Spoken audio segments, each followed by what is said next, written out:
taxes. This is what I tell everybody about taxes.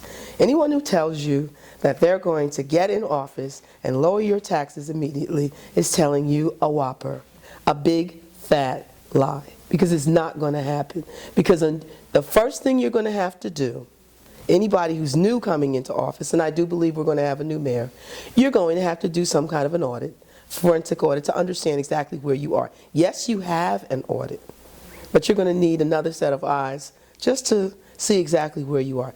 Then what you should be trying to do is hold the line on taxes. So that's what I tell people. My first order of business would be, I want to stop the bleeding. Can we just hold the line on taxes? Can we have a year or two where taxes don't go up?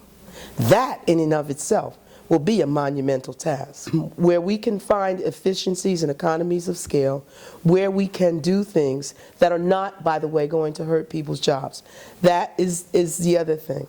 Because everybody says, well, I don't want the high taxes, and nobody wants high taxes.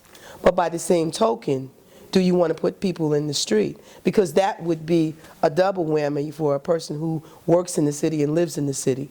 You don't want a person who works in the city, lives in the city, then they lose their job. You don't want that.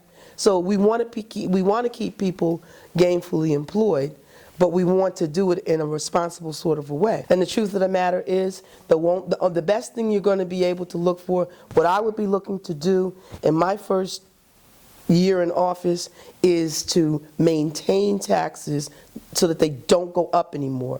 Stabilize them, and then start looking at bringing ratables in here. The more ratables we bring in, then we can start talking about lowering them.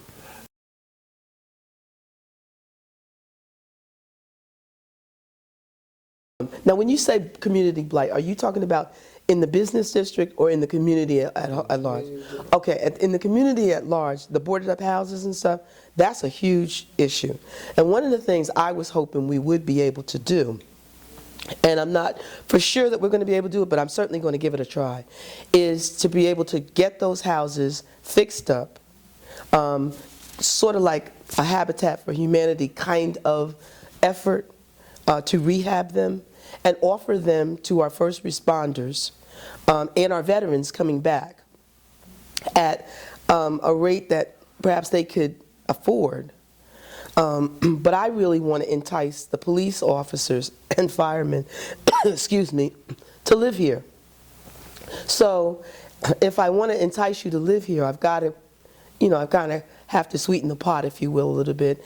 And if we're going to give an incentive, then let's give an incentive to our first responders, and then officer so and so lives on the block.